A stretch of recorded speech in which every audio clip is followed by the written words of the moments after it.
कहीं और घटी घटनाओं के समीकरण का असर किसी दूसरे जगह पे कैसे होता है, कैसे यूरोप में हुए घटनाएं भारत पे असर करती हैं। नमस्कार, मैं शशांक तिवारी आपका स्वागत करता हूं शशांक टॉक्स पे, जहां मैं आपको बताने जा रहा हूं कि कैसे यूरोप की शक्तियां व्यापार के सिलसिले से भारत आती हैं और भारत आकर वो धीरे धीरे भारत पे कब्जा कर लेती हैं। बात है 1400 ईस्वी की। 1400 ईस्वी में दो अलग जगह में दो अलग घटनाएं घट रही थी।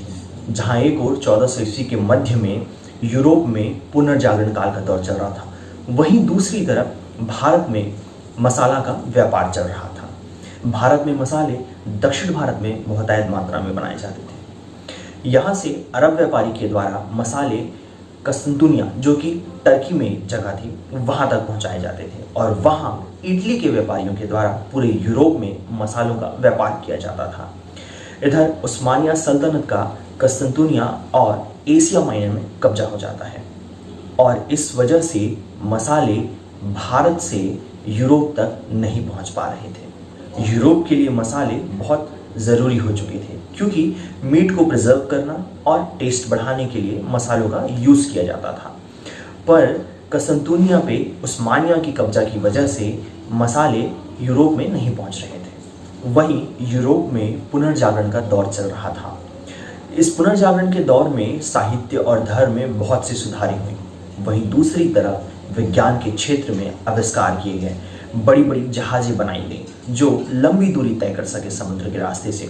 दिशा सूचक यंत्र बनाए गए जो मैप बनाने में आसान हो और इसी क्रम में अलग अलग देशों की खोज करने की यात्राएं प्रारंभ की गई। पुर्तगाल के राजकुमार डॉन हेनरी द नेविगेटर ने विज्ञान के आविष्कार पे जोर दिया और लंबी लंबी जहाज़ों के निर्माण करवाए।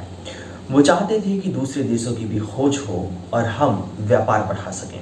पहली बार 1487 में बार्थोलोम्यू डियाज को भारत की खोज करने के लिए भेजा। बार्थोलोम्यू डियाज अपने जहाज में लिस्बन से निकलते हैं और केप ऑफ गुड होप, जो कि दक्षिण अफ्रीका का निचला हिस्सा है, वहां तक पहुंचते हैं और वहां से वे वापस पुर्तगाल चले जाते हैं। आगे चल के दूसरा प्रयास किया जाता है। 10 साल बाद 1498 में पुर्तगाल के वास्को डी गामा अपनी जहाज में भारत की खोज करने के लिए निकलते हैं और वो लिस्बन, जो कि पुर्तगाल की राजधानी से, वहां अपने जहाज साओ गैब्रियल में बैठकर आगे बढ़ते हुए दक्षिण अफ्रीका के केप ऑफ गुड होप तक पहुंचते हैं। यहाँ केप ऑफ गुड होप में उनकी मुलाकात गुजरात के एक व्यापारी अहमद मजीदी से होती है और अहमद मजीदी की सहायता से Vasco da Gama Cape of Good Hope से आगे बढ़ते हुए वे भारत के कालीकट बंदरगाह में पहुंचते हैं। 20 मई 1498 के दिन साओ गैब्रियल के जहाज में बैठकर वास्को डी गामा भारत समुद्र के रास्ते से आने वाले पहले यूरोपीय थे और उन्होंने समुद्र के रास्ते से भारत की खोज कर ली। कालीकट में उनका स्वागत जमोरिन करते हैं। जमोरिन जो कालीकट के राजा थे। पूरे दिल्ली और उत्तर भारत के पूरे इलाके में लोधी वंश का शासन था, जिसमें सिकंदर लोधी राजा थे और वहीं दक्षिण भारत विजयनगर साम्राज्य में नरसिंहराव द्वितीय राजा थे। वास्को डी गामा भारत आने के बाद मसालों का व्यापार करते हैं और मसाले लेकर वो वापस पुर्तगाल चले जाते हैं।